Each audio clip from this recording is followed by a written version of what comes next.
Hello, everyone, and welcome to Canadians with Disabilities and Their Allies. My name is Brent. I'm the host for the show, and today I have Elena Lawson joining me. She's the candidate for Langford-Juan de Fuca for the BC United Party. Hello, and welcome to my show. It's great to have you on. Hi, Brent. Thanks for having me. Okay, great. It's wonderful to have you join me and having just a different viewpoint on perspectives on BC Canadians with disabilities, BC citizens and anyone watching across the country as Canadians with disabilities, and it doesn't affect just one category of age. It affects all the way across, all the way from when you're born, all the way until you're a senior. So there's no road stops on who is it going to be affecting. It can affect anybody at any time in life. So you're either born with it or you can develop a disability later in life. And kind of going with that, Elena, is I understand that your son was diagnosed in 2018 with autism. I was wondering if you could talk more about that. Yeah. So William, he's 8 now, but he was diagnosed in 2018. He was actually born premature, so he was part of the early prevention program with Queen Alexandra. And so they started seeing signs. So we had him assessed and diagnosed. Before that, we had him in private speech pathology because he was nonverbal. But then once he was diagnosed, we were able to build a really great support team that we had for many years and still have. And it includes speech, OT. We have a behavioral interventionist that comes in, and actually he takes William into the community and just is teaching him the life skills, he's going to need. And it's been wonderful. He is fully verbal now. He's super social. That was a big piece for us. Before, he would parallel play with his friends. He wouldn't engage. But now, he's in grade 2. He's got tons of friends. Awesome. And it's done wonders. We're very, very thankful for the individualized funding. Yeah, talk about it was called Pods, wasn't it? They were going to do, was it Pods? They called it Pods? Oh, Hubs. Oh, Hubs. That's what it was. Yeah. So when it was first announced in October 2021, the Minister of Children and Family Development announced these hubs. Then they changed the name to Family Connection Centers. So what was going to happen was, as of spring of this year, 2024, I believe, actually, it was going to sunset. These are just terms that MCFD used. And we were going to lose individualized autism funding, and we were going to be forced into these family connection centers. For me, I was told by 3 specialists just in passing that William would have not been able to access these family connection centers because his need wasn't great enough. Oh, wow. So all of this work that we've done and all of his progress, like this has been huge for him since 2018. And it would have all been wiped out from this change. Yeah, and it's living, like, it's all about lived experience, right? You have to talk to the person who, if they're able to verbally say how they feel, what changes they want to see and hear. You also have to talk to the parents. You have to talk to the parents on what they feel is best for their child, right? Yeah, so, Yeah, and that's what I pushed for, was parents know best, families know best. The government doesn't. And this decision was brought forward with no consultation with the autism community, and blindsided all of us. I don't know if you know of Vivica Ellis, but she was on our show a little while ago, and I know her through she used to, well, actually she's back with a group called the Single Mothers Alliance, and then she left and was part of the BC Poverty Coalition, but then now she's back with the Single Mothers Alliance again. And it was back when I don't know if you remember, it was 2015 where the Single Mothers Alliance took the provincial government to court over the clawbacks of the spousal support for single mothers, and they won. And so that was a big kind of watermark for all these clawbacks going on. But what I was going to say is, you know, one comment that I made on that show was that some of the best advocates are the pissed off mothers, you know, that are really passionate, because, and I can say that with a straight face, because like I know for myself, like my own mother, she was a nurse her whole life, and so, you know, very well trained in the medical profession. And you know, of course, I grew up with cerebral palsy, so I was born with cerebral palsy. And back when I was, you know, born with it, we're going back over 50 years now. Even with the prevailing doctor opinion or medical opinion was that anybody with cerebral palsy wouldn't amount to anything. That were just, you know, your kid's going to be useless. Don't bother, you know. And it was my mom that was, you know, the pissed off mother that would say, you know, I don't believe you. This is BS, you know. Yeah. You know, and it takes up, you know, it takes those pissed off mothers saying, you know, I'm not going to stand for this. And so you know, it really takes a really strong person to advocate for your kids and really make positive change. It really does. And you know, with, like, for myself, I'll just give you a brief rundown. Like I was born actually blind. Like all I could see was shadows. I still vaguely remember little bits when I was a child. I'd walk into walls, I think that was a door, and then I'd be like almost like double vision, and everything would be kind of just blurred, this and that. And I'd be complaining to my mom, like, I don't understand. And she's like, oh, and I'd fall down. She goes, what was that big thud? That was me hitting the wall.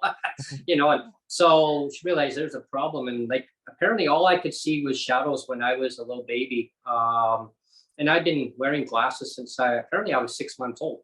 They gave me glasses. Of course, technology back then, the glasses were like thick. They call them Coke bottle glasses. Did it have the mustache on the bottom? No.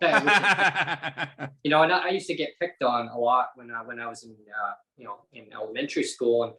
But as you know, as time went on, like I had an operation, and they couldn't correct my my condition fully.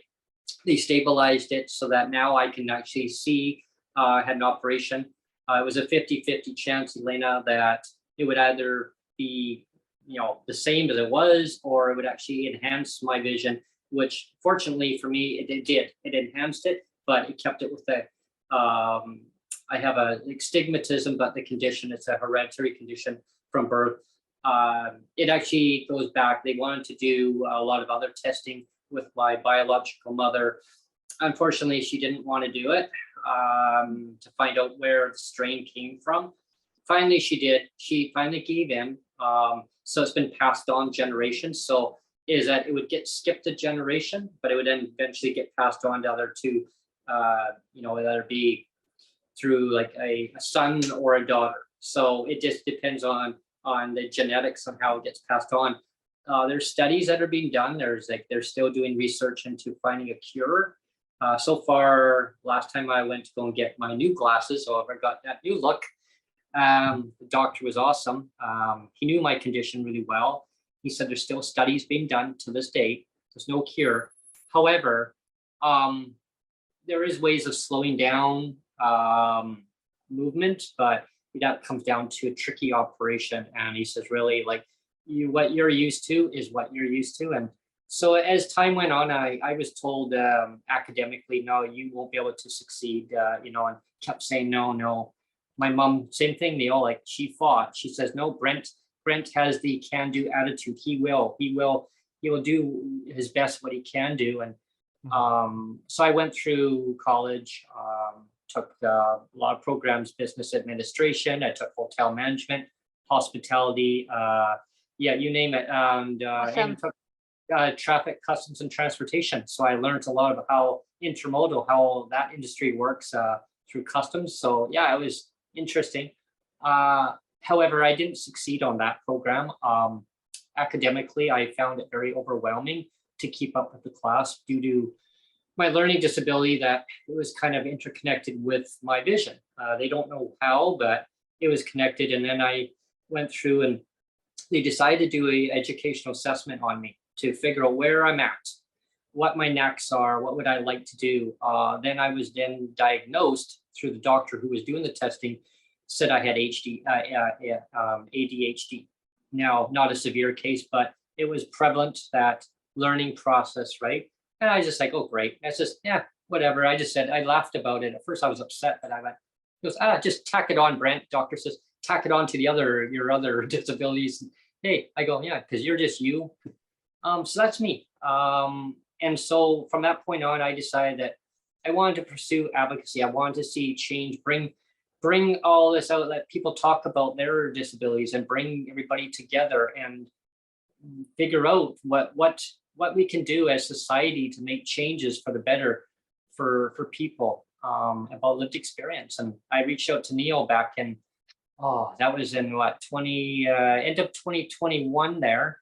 And I came with a vision of what I wanted to do, something to bring people together, Elena, onto a platform. We originally launched it on Twitter Space, and we went through that for a period and decided that moving it over to having the guests coming on to Zoom would be the best solution. And they always went to YouTube. So this is where we're at, and having wonderful, This is great. guests, and having wonderful guests like yourself join. Thank you. And it's nice to be able to see the person too, right? Like before you just had the audio, and now we can actually see the person. So it's kind of cool. It's one of nice, technology, right? And it's great, and that's kind of where I'm at with advocacy. It's wanting to see change, positive change, not just is like them talking about it. I want to see results of implementing the change to help people things better, right? Well, and that's it. Yeah, you can talk all you want and make as many announcements as you want, but if nothing's happening, then what are you doing? We really need to hold. I think there's a big accountability issue too, right? Because throughout this whole process, and it wasn't just me. I met some amazing families throughout this advocacy, and moms and dads and grandparents who fought every day. Like we fought for a year and a half, 24/7 to save this funding. And we were constantly ignored. We were receiving scripted responses, if we got any responses at all. We even received one letter that had different font sizes and colors. So it was a literal cut and paste of two letters, and they put it into one. Like, there was no quality control at all. And it's like, this shows how much you care. And then, Premier Eby came and paused it. And now this is the big thing I really want to say is it was a pause. It wasn't stopped. The 4 pilots are still going through for their trials, and the consultation will run probably until the next general election. And that's strategically done. I know that's strategically done. And I think he just wanted to make the parents go away. And it was quite, what's the word I'm looking for? Angering when he called the minister courageous for what she was doing, and optically on the outside of people who don't live it every day looking in, yes, these family connection centers, the potential was to help all children and youth with support needs. And yes, all children and youth need help and need the supports. None of us in the autism community ever said that no, they don't need help. Absolutely they do. But you don't take away individual autism funding and stretch it thinner than it already is. Like, they weren't even putting more money into this. All they were putting the money into was the bureaucracy. Yeah, I noticed that too. Like when we put up the tweet for your show, there was a person that was piling on to the tweet and saying, well, you guys don't really care. All you really care about is autism funding. And it was just a big pile on. And so. Yeah, I saw that. It always happens. And yeah, and you know, opinions are valid. Everyone has the right to their opinion. Not once did we ever say that any other disability didn't deserve it. They all deserve the funding. You know, like, we need to have something where individual funding is offered across the board. Like, there's a PMP plan, so a parent and professionals plan that was put forward, and it was actually built by parents and professionals in the field, and it has been presented to the minister. It has been talked about in the House. So it's just, this government just needs to start listening and actually following, like, doing steps to make this happen, because there's still kids out there that are not getting any help at all. Yeah. Elena, like, what is your view on FASD? On fetal alcohol syndrome? Yeah.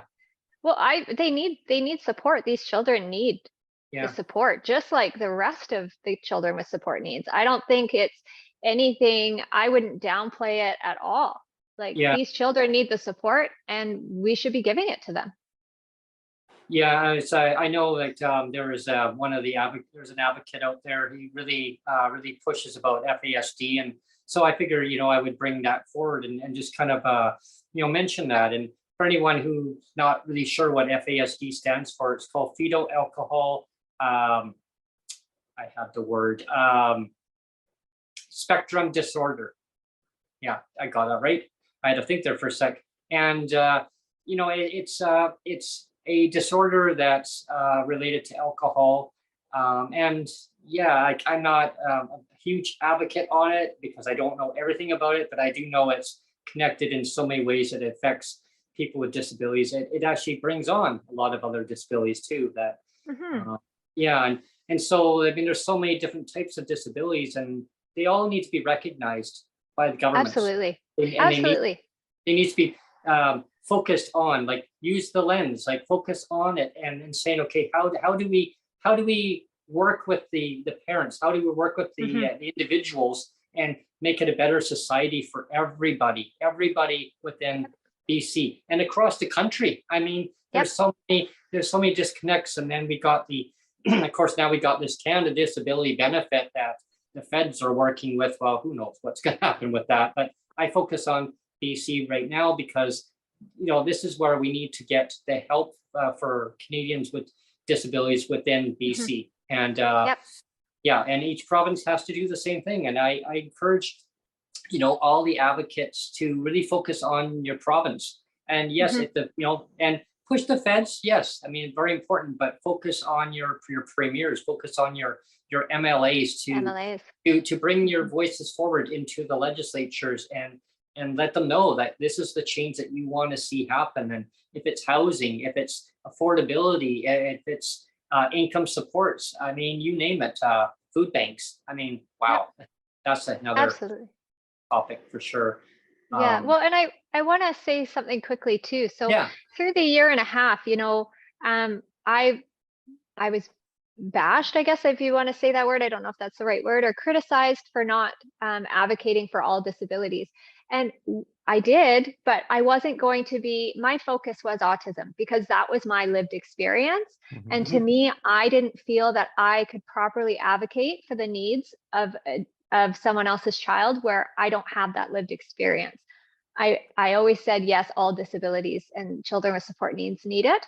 But my focus was autism. So if you looked back for a year and a half, yes, it was very autism focused, but that's because that's my life. That's what I live every day with my son.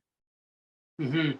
Yeah. Yeah, and then I can totally relate to that one. I was getting criticized myself. And, well, no, you don't know my disability, so how can you advocate? And I'm like, Yeah. it's bringing the awareness of all the inequalities, and exactly, Elena, like it's focusing on what the knack is on the specific that the person wants to advocate for. Like for yourself, it was mainly just for autism. Me, it was bringing awareness of all the inequalities, and then let people talk about their own lived experience based on what they're going through on a day-to-day basis in their life. And you and I always get criticized all the time, Brent, with people saying, well, if you're not advocating for this, you're not advocating, or whatever. Like there's always people that crawl out of the woodwork and say, well, Oh yeah.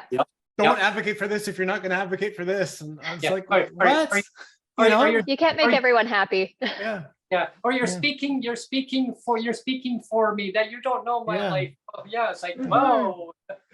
Yeah. Yeah. You can't please everybody. I found that one out. I've learned that in life as I've gone along with different aspects on advocacy and just talking to people, at a bus stop and asking, well, how are you? And what? I don't know you. I'm like, so I just say, how are you?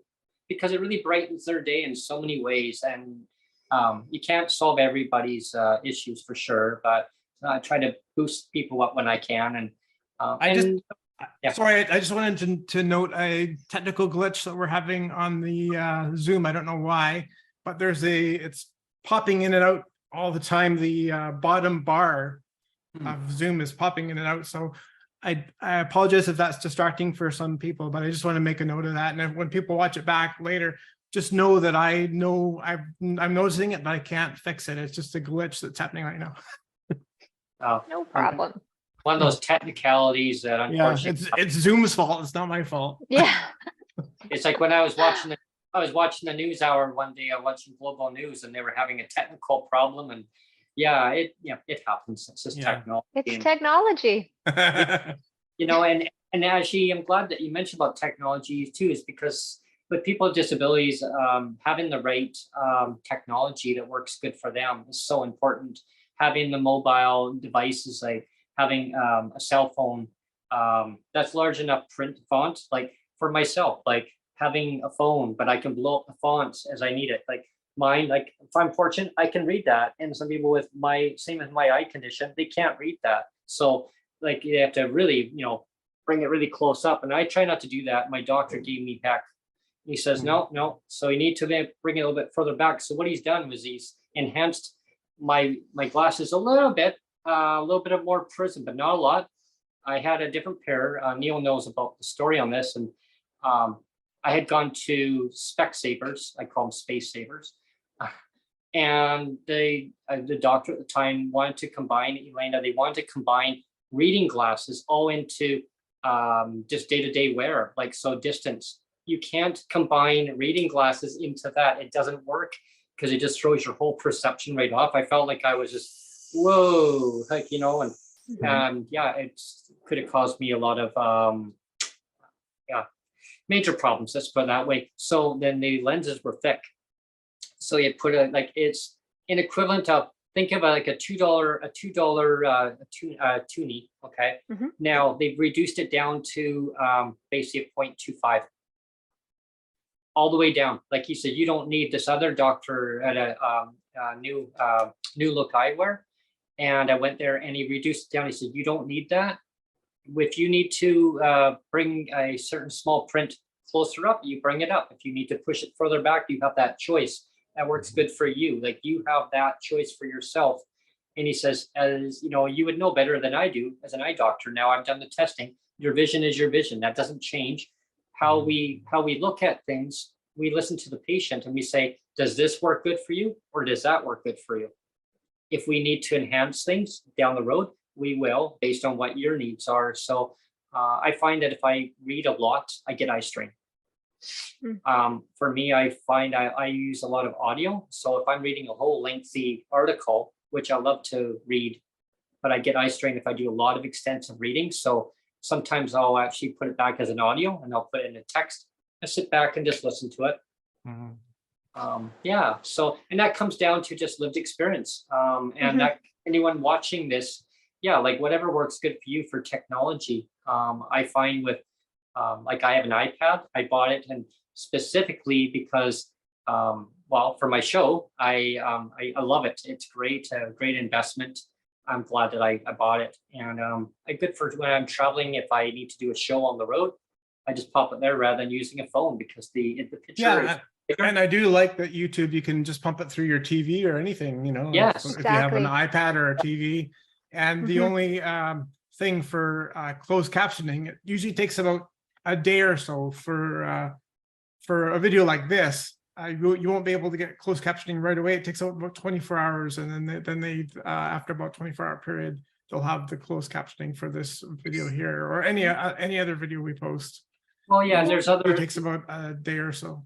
And there's service providers across in BC and across the country that offer like low cost internet too. I haven't utilized it because for me, I do a lot of my shows, so I need the internet speed to be fast enough. I have to do more reading into it because, as we know, I'm in BC, and of course, as we know, Rogers took over Shaw, so I don't know what their plans are. I keep getting emails every so often. Nothing will change for now, like cost and the stat, but they're going to come out with low cost internet for persons with disabilities.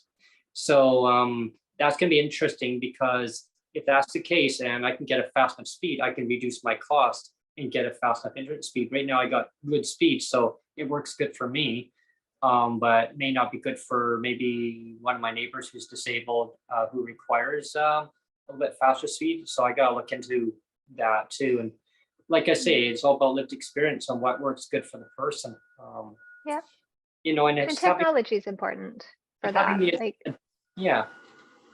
Having the adaptive equipment that works good, or having the adaptive technology that works good for the person. And it's like for Neil, like for his scooter, it works good for him because it fits him. It's an extension off of who Neo is. It's and I'm going to be getting my first manual chair in a little bit too.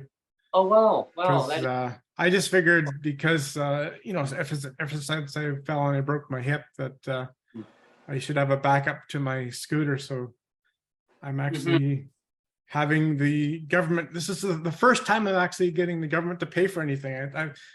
I don't know. It's a part of it's a pride thing, and part of it's, I don't know. It's just like it's. We can talk about this too, but I mean, I've always. Some people have this notion that everybody on PWD or social assistance is just taking advantage of the government and just we're getting all this free stuff or whatever. But like, I've always wanted to, like, as much as possible, pay for stuff with my own money as much as possible, right? So I've never actually even dipped in for like I have medical coverage through the government, right? But I don't even like submit receipts to them. This is the first time that I'm actually gonna submit anything and have them pay for anything that I've paid for scooters all out of my own pocket. I've paid for my crutches out of my own pocket. I'm not saying that everybody should do what I'm doing. I'm just saying for me personally, I've always you know, I guess it's kind of like I said, a pride thing, or also too that I never want to feel beholden to the government either, because I don't know if you know this, Elena, but for the last 10 years, the provincial government's been basically stealing away my first wife's, like I got a survivor's pension, right? My first wife passed away. Oh, I'm sorry. And they've been clawing that back as unearned income, right? And so as a matter of principle, like I guess I've just kind of got my backup ever since for the last 10 years. And it's like, well, almost kind of like a screw you. I don't want to be beholden to the government and have it, you know, say, well, we're giving you all this free stuff. Why are you getting mad about us clawing it back your income? So it's kind of a pride thing for me. It's kind of a screw you. I want to do it myself kind of thing. So actually, this is the first time I'm actually getting anything covered through my medical. Yeah, you shouldn't have to feel like that though. So, yeah, I know I shouldn't, but it's just it's just a thing that for me personally that of course. I've just been pissed off for the last 10 years, and so it's one of those things that just kind of it's a trigger for me. Like personally, it's a trigger for me. So I just wanted kind of just Yeah. be like, screw you, I'm just going to do it all myself. Well, and It's even Yeah. kind of like me in the bus pass thing. Yeah. well, we Yeah. talked about that at the legislature, Yeah. Brent. Yeah. And a lot of people who might not live it every day or just hear about the funding we get. So kids under 6 get $22,000 a year, and kids over 6 get 6,000.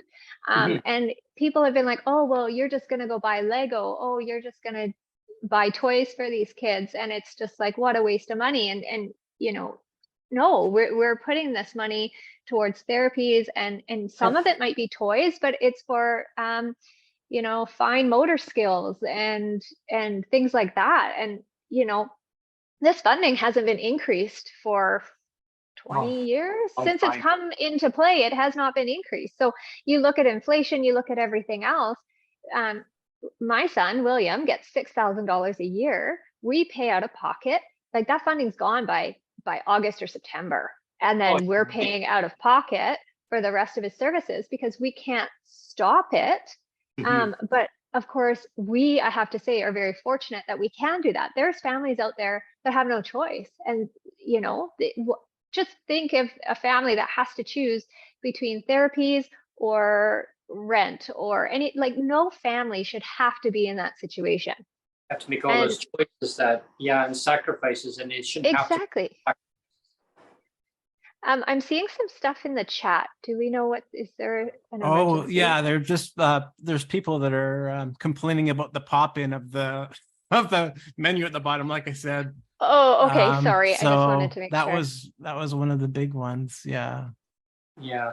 And nobody should really have to make sacrifices and choices. Like, the resources should be there to help the parents with their children who have disabilities or adults with disabilities. Like, the funding should be there. There's no reason why the funding can't be.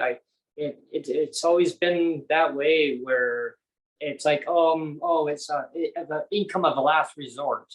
It shouldn't be put on to all the parents and having say, no, oh yeah, you can now just fork all the other costs. Like, look all the money that's got put out to all these CEOs of all these other big corporations. It's all just thrown out there, but not really helping people. No. Well, there's just so much bureaucracy and red tape, right? In all of it. And, these policies are made with, like I said, without consultation, and our voices aren't being heard, and they push it through. I mean, it's all about the policies, really, is what it comes down to. It's modernizing policies and actually listening to people with lived experience and making the changes to actually keep up with with our inflation. I mean, it's a record high, what they say, a 40-year high inflation. We've never experienced, I've never experienced it myself. If I did, I was a little toddler and I didn't really understand, and I still remember when I was a kid. I mean, I could go to the grocery store and buy a chocolate bar for 25 cents. We talked about that, right? Yeah, on our last video, we talked about chocolate bars for 25 cents. I remember going to do a paper route, 25 cents, no taxi, Elena, and I'd buy a bottle of pop, and and I was very careful. People like, what? Why would you waste your money? And I treat myself once a month, doing a paper route, chocolate bar, bottle of pop, and a bag of chips. It comes to $1.05, including a 5-cent deposit. The store would say, Brent, just bring back the bottle once you've done your paper route, and we'll just give me a $1 bill. That's right. Anyone watching? Yeah, $1 bill. We used to have the paper bill. Paper, what's that? Right? Oh man. Yeah. No, that's actually a good point, though. Like, what's your feeling about combining everything into one check for PWD? By the way, I know that's a big sore point for me, and I know also for Brent is like this idea of like splitting off. Like the shelter portion is like going to be it's $350 now or $375 now. It's going to be $500. It's going to go up to. And then you have the support portion, and I think they should just throw everything together in one check, and it just would minimize the discrimination. Yeah, we'll just minimize everything and not discriminate for people that don't have a fixed address and stuff either. Mhm. you know. Well, and I think that comes down to, once again, why aren't they asking the people that it directly affects? Mhm. You know, if it works better for the people who receive it to have it on one check, why not? And then also just think of all the administration stuff that will be eliminated by not having to process two Well, separate yeah. checks. Well, Right. yeah, because like right now, like PWD who live in market housing, you pay market rent, and so because the way that the system has been set up over for who knows, I mean, when it was first set in, 30, 40 years, maybe, I don't know, 50 years, it just seems forever. It's always been shelter portion. You don't have an address, you don't get your shelter. So with the high cost of rents now, Mhm. if you don't have an address, well, you don't get that. Well, now you get that 375 taken off your total checks. Now you got even less to now say to a landlord, hey, I found a place. They'll say, oh, well, this is your total check. Well, I'll get the 375 if you give me a place to rent. So then they start looking at that saying, okay, is that all they give you? Well, we want you to live comfortably. So that all goes into a whole ball game of another thing, because right now, like seniors get safer. Okay, and they can live in market housing. They got the RAP program. So people who don't know what RAP is, it's the Residential Assistance Program. So it's for single mothers, single fathers bringing up their children, but they just don't quite have enough money to pay that market rent. So how that works is that it's a top up to, you have your money, that's a top up, and you give it to your landlord all in one, as you normally would pay your rent. So now that PWD live in market housing, you don't get those two programs. Yeah. Because that's just how it's designed. So if people who are in, say, subsidized housing right now under BC housing umbrella, now that's where the SAFERS and the RAP still falls under, because it's still under that same umbrella, but PWD don't get it. So exactly, Neil, how you mentioned that is that put under one, they call it, instead of support and shelter, call it, I don't know, I'm just gonna throw a name out there just magically, like a pink unicorn. We'll call it Essentials BC, is essentials is what you said last. Yeah. BC Essentials or something that, or BC PWD Essentials. So now that same PWD and market housing now can qualify for those other two programs. And we'll call it, say as a RAP, we can call it whatever we want, right? So now it gets extended. People can live and be in the community that they want to be in, and they can still get that same help.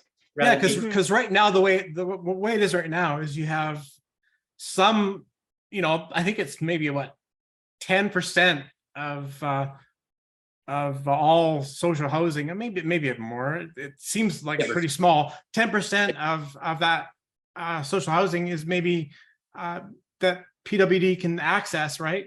And the rest are paying market housing. So it's like you have the small section of PWD that are getting the subsidized housing, and you're pitting them up against people that are paying like market.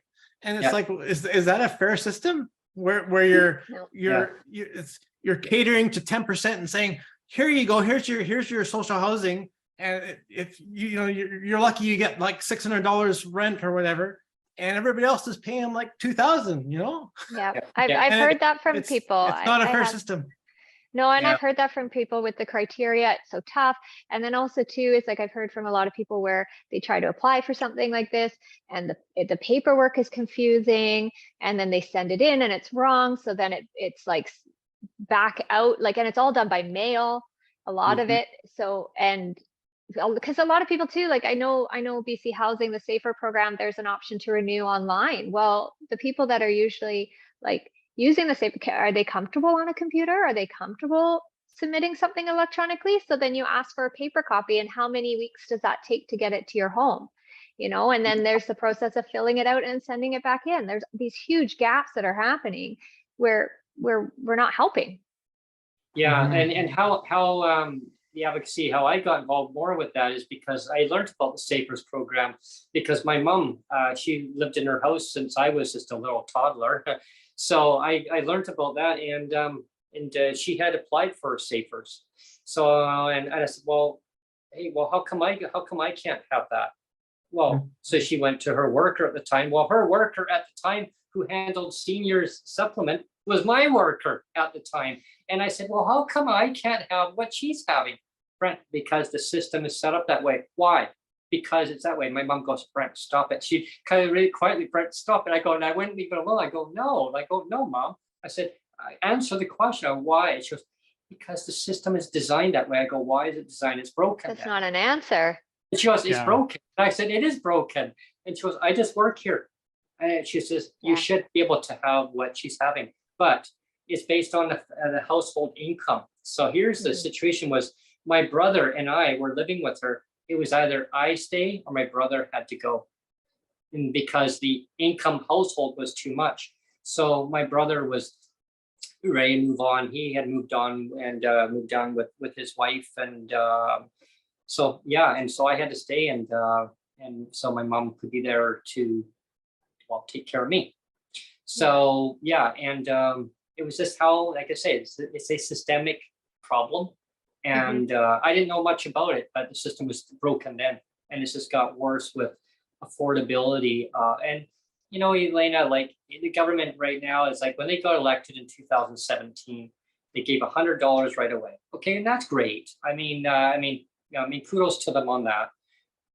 In 2018, though, they didn't give any money because they said, well, we restored the bus pass. $45 a year bus pass. They didn't restore it. But I had media reach out to me. I have some media pals that I know.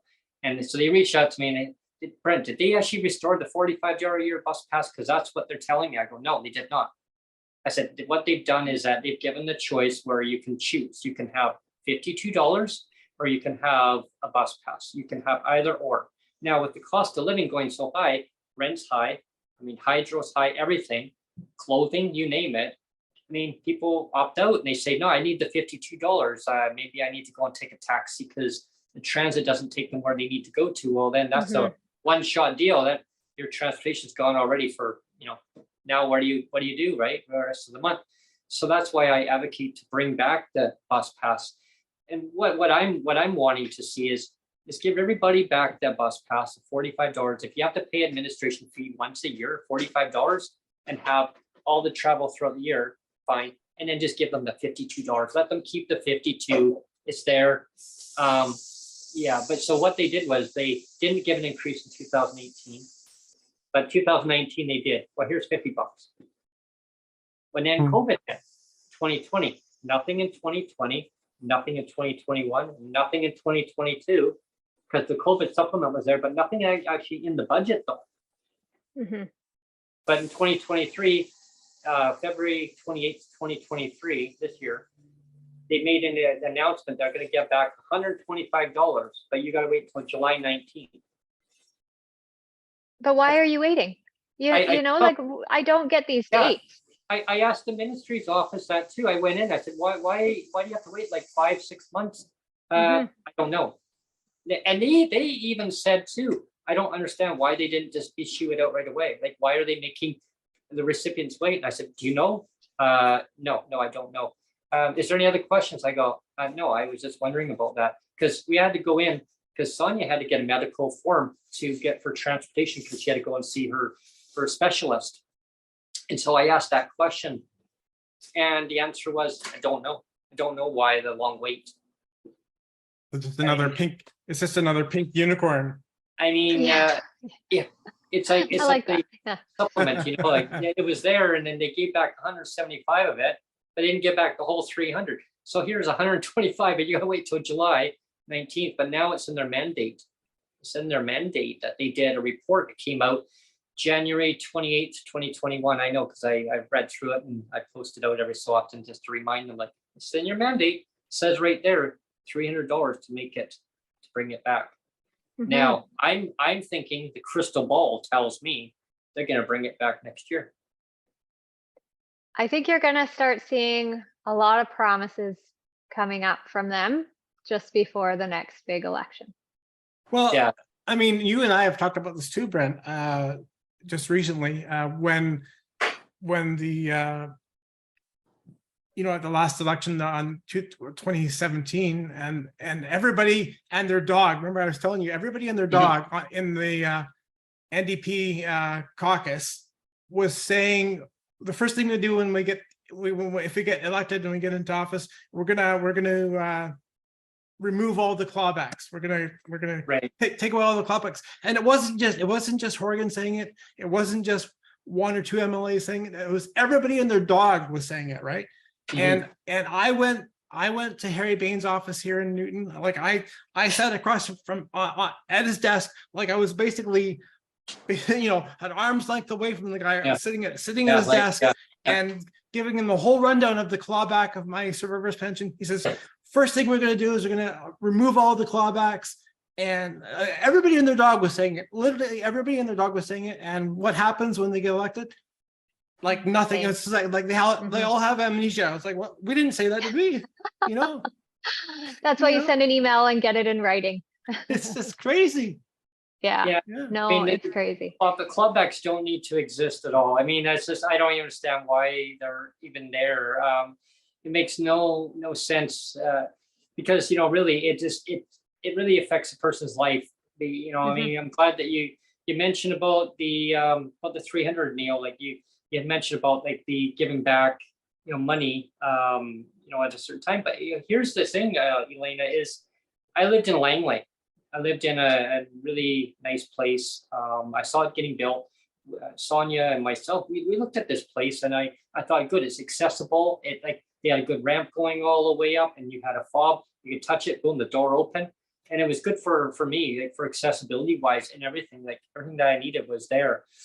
And the management was so excited, like, yay, hey, this is your place. And I thought, wow, because I said, well, wouldn't it be nice to live in this nice place?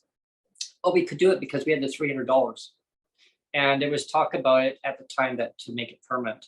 There was no, at the time, I didn't realize, but it was already in the mandate letter that actually said to make it permanent. Now, the premier at the time, he said he would keep advocating to try and make it permanent. Of course, I didn't realize that it was already in there, right? But the fact is, they took it away, right? They had it going until the end of December, and then they made it half. At that time, I looked at it and I started seeing costs going up. And I thought, oh, if they get rid of this, because that was the plan, they were going to it was going to be gone.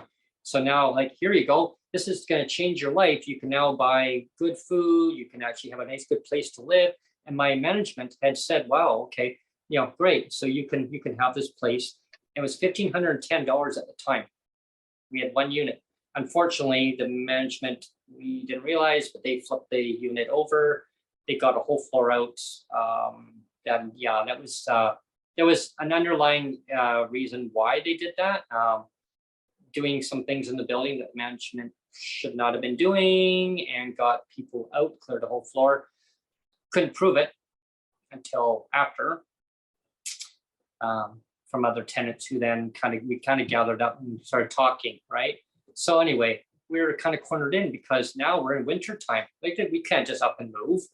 So we thought, well, geez, like, what are we going to do? Talk to the management. Well, I'm really sorry you're going through this. And it was management that caused it, right? They're the ones who actually obviously caused the problem. I didn't realize I'm talking to the person who caused the problem. So they said, well, I talked to my boss. My boss says, hey, you know what? I've got 2 units you can choose from.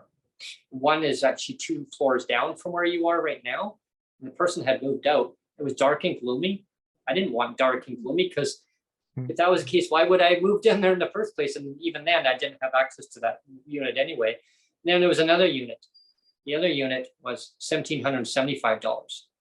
So we had a choice: either you pay out a liquid damages clause, or just, they'll void it out and you just take the other unit, pay more. So we had to pay more because we didn't have that kind of money. So we looked around and we realized that we couldn't afford it. So we started looking around. We applied around, and some corporate landlords were saying that, yeah, no problem. We would take people with disabilities into our place, no problem. But what they didn't say is that they require people to be making anywhere between $40,000 to $100,000 a year, and because the rent was like $1,400, I'm like, what? They said, yeah, it's like 30% of your income. I'm like, oh, I pay my rent. Oh, I'm sorry, but yeah, your income's not that high. Another one said your income had to be $4,500. Say what? I'm like, this is crazy. I mean, where is this going? So I didn't understand what was going on. Well, go to the government, tell them to give you guys a rate increase up to $2,000 each. I'll talk to my boss. I think we could probably do 4,000. Like annual income. I'm going, what? It's not that. It's like, so crazy, eh? Like, so I brought it to the MLA's attention, and they didn't understand like what was going on. Like, I don't know, maybe it just wasn't exposed out there. Maybe they didn't understand what was going on in the market. My new landlord at the time, who took over from the other one, I didn't even go there. I didn't even say, well, hey, we're in this unit now. We got pretty well kicked out of our other unit. I just left it alone. I thought, Brent, leave it alone. I even talked to the government about it, and they said it's better just to leave it alone. Just your new manager probably thinks that this is the unit that you're living in. And and we realized we had to move. Like, we had to sacrifice our place. Like, we couldn't afford it. They took it, we're gonna take it away. We were scared. We finally, Sonia, she found a place in Victoria, and she came across, she goes, I found a place through an ad, and the rent was like $410 cheaper than what we were paying. So we talked to the government. They said, yeah, like, we'll move you. Definitely, we'll move you. Yeah, no problem, because it was substantially reduced in cost. Well, you get what you pay for. I mean, it's not a dive. It's not a dive, but it's a 1967 building versus, a 2020 building. I mean, so I mean, this is where I am, and so I just continue my advocacy here. That's good. Well, I'm glad you're on the island. Yes, I'm glad you're on the island here, Brent. And I think it's really important for people to remember that's why the MLAs are there. You voted them in. They have to listen to you. This is like, send them an email and voice your concerns. And they should be addressing them. They should be responding to the emails that come in and acknowledging your concerns and actually trying to help. And this is, this is what we're seeing more and more of, is just the being ignored. And it's not okay. No, it's not. And recently, when I was in the Lower Mainland, so I got to kind of go around to different areas, and we made our trek out to Langley, because that's where we actually had moved from. And so I went by, and I actually dropped by our MLA's office. I was quite surprised to see us, actually. And it was actually a nice visit. And I let him know that we had to move because of that reason. And he knew the story. And he mentioned to talk to the current MLA in Victoria that we have as it's here for Grace Lord. I mean, we'll talk about housing, like so we're gonna try and find a different housing. As much as I'd love to be back in Langley, the prices are way too high. Like, I was looking at some of the prices right now, and they're just way too high.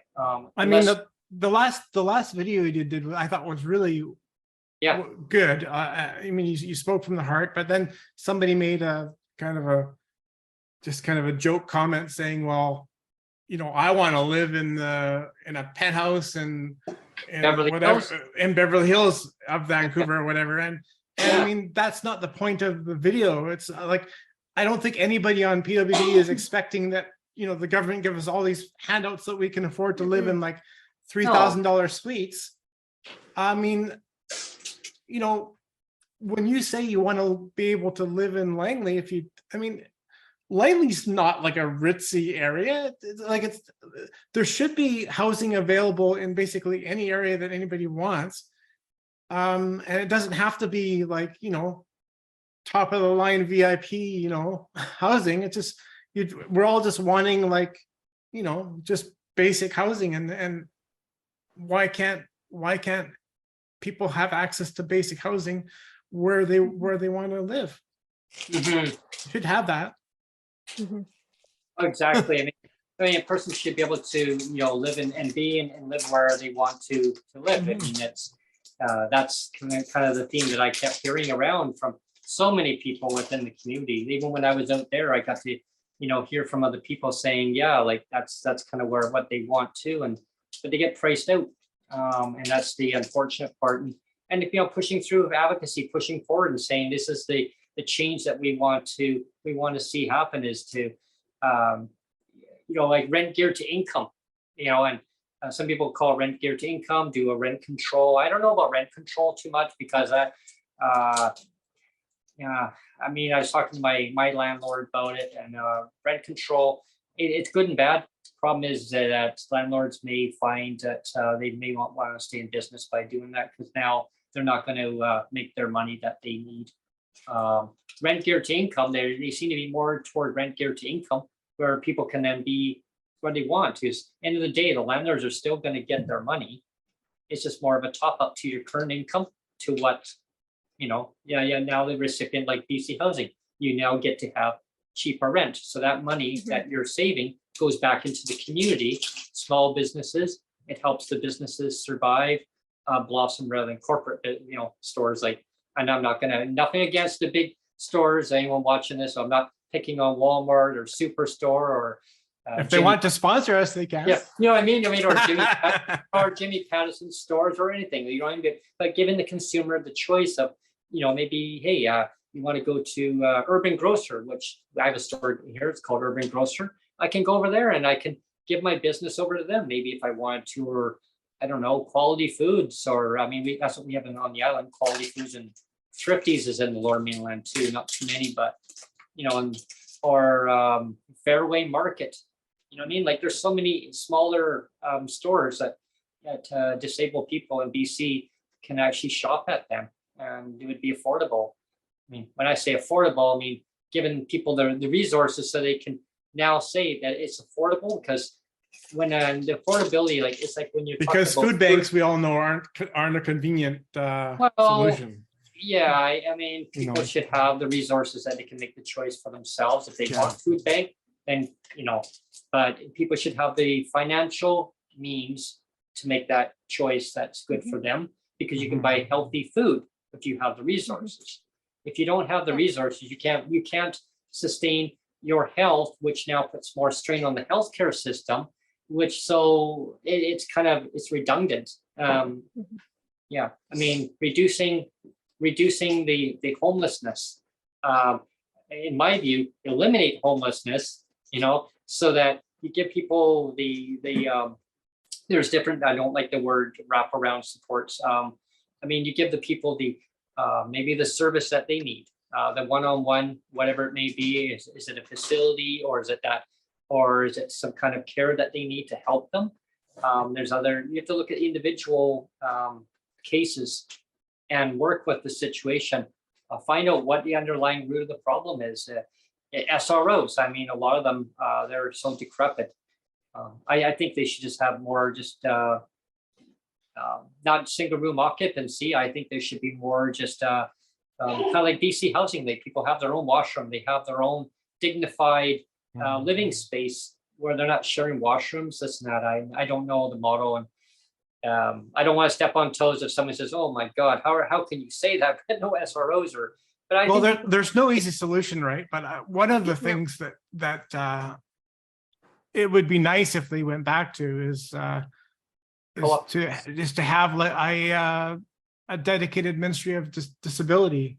They did at one point, and I think that it wouldn't solve everything, but it would go a long way to solving a lot of problems. I know. Yeah. So last year, I presented actually under BC Autism Advocacy at the Budget Committee for Finance, and one of our recommendations at the time was creating a disability ministry. Having that.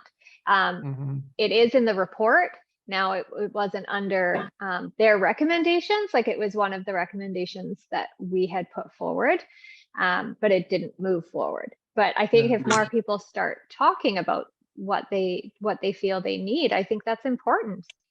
I think they had office for a couple of years. I believe it was 99, 2000 or around there. And they had two separate offices, and then they blended all into one.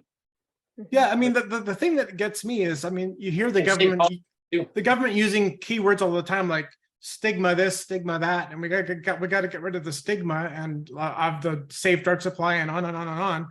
But I mean, it's just like they pile everything. Everything goes in the same pile. Like, it's like, we'll throw this shit here. We'll throw everybody belongs in the same shit pile, right? And it's like you can't do that. I No. mean, Yeah, the one box. you have to the be more one nuanced size, than that. Yeah, the one size Yeah. fits all. That's what I was Yeah. going for. The one size fits Yeah. all approach for all the files it doesn't work. It doesn't work. No. It doesn't no. work. It's, Yeah. it's Like, like and we're gonna keep running into this roadblock if we Yeah. keep doing this. it's like the same one policy for you know, you got income assistance, you got people with disabilities, and then they have a one where if you have a bunch of income to report, then it says that there's an item on there. I know there's one of the advocates out there, he's watching, he'd be like, yay, Brent, thanks for saying it. But there's a part on there, it says, do you have a warrant for your arrest? Yeah. Have you been incarcerated? Are you kidding me? When's the last time you were in jail? Yeah, You know? like really? Like That's on their monthly report every month. yeah. You know, Wow. so it's just crazy. But you know, now the ministry says, well, like and they've stopped doing that for many years now. They say, you know, if you don't have anything to report, there's no need to submit anything in. I mean, if you have employment or any you know, any major income to report, any changes, like anything big, then yeah, report it. But yeah, I mean, that one spot on there, I mean, really, like that's so outdated. Like it's archaic. We are coming right up against the clock here, Brent. So I didn't know if we wanted to run last minute comments. Sure. Yeah, I'll put the mic over to Elena and you can start there. Oh, well, thank you for having me today. This has been a Thank great you. conversation, and yeah, thank you for being such an awesome advocate and, you know, speaking up and spreading awareness and word out there. You know, we need more people to vocalize, you know, what's happening to them, and I appreciate what you do, Brent. I really do. And thank you. You know, it's a great pleasure having you join me on here. And you know, I'd love to have you come back on another day. And Would love to. yeah, we'll continue on where we left off. And this always runs out of time, you know. It was fast. It was a fast segment today. It Seemed like it went really fast. Yeah. It did, yeah. Yeah. Great conversation, though. Yeah. Yeah, it's great, you know, to have you share your experience of what you're going through with the advocacy of autism and talking about your son and basically the hub system versus the individual supports. I found that very interesting, the difference of how that really affects people's lives and families. Like the government has to listen to the people. And you know, how many times that on my advocacy, when I talk about things in general too, is we really have to listen to lived experience, listen to the parents, listen to people with disabilities. And it's so important to carry that voice forward. And so I want to listen to the pissed off mothers. Yes. Yeah, and fathers. And There was fathers. a lot. Fathers. Yeah, Yeah. there was lots of those Yeah. too. Yeah. Well, absolutely, because otherwise, if you don't listen to what do we got, right? We got a empty promises, empty system. It's all broken. We've got a government knows best approach, and that doesn't help us. No, we need to have all kind of a group discussions of everybody coming together collaboratively and saying this is what we want to change. And I want to thank you for bringing your voice forward and Thank you. Thank you. Thank you. Yeah, I think you'll be a good voice in the next election. So I wish you well. And Thank you. Yes, Yeah. June 24th is election day. It's going to come up really fast, but I'm excited, and yeah, hopefully I'll be in the BC legislature in the fall and asking those tough questions. good. Yeah, that's the next official launch date for the next election is I believe it's October of 2024. That's the general. Yeah, that's the general election. I mean, unless something happens before, but that's the date that's slated to be. Yeah, Yes. I wish you great luck with that. Thank you. Yeah, and bringing forward your voice, and we need more people to be bringing their voices forward. And thank you on that. And for my closing remarks is I want to thank everybody for tuning in today, and I look forward to having Elena Lawson come back on. We're going to continue on the show another day. So tune in to the announcement on that. And so anyone watching today, I want you to subscribe to Neil Matheson's YouTube channel, and you'll see all my segments of the shows that I've had on. Breaking with Brent segments, Coffee Time with Brent. That's my new. That's a good one. My new segment that I've launched, and that's just more of just a relaxed and one where I come and I sit back and I have my coffee, and maybe I'm sitting in a park and I'm just enjoying listening to the birds, chirping or whatever. Maybe I strike up a conversation.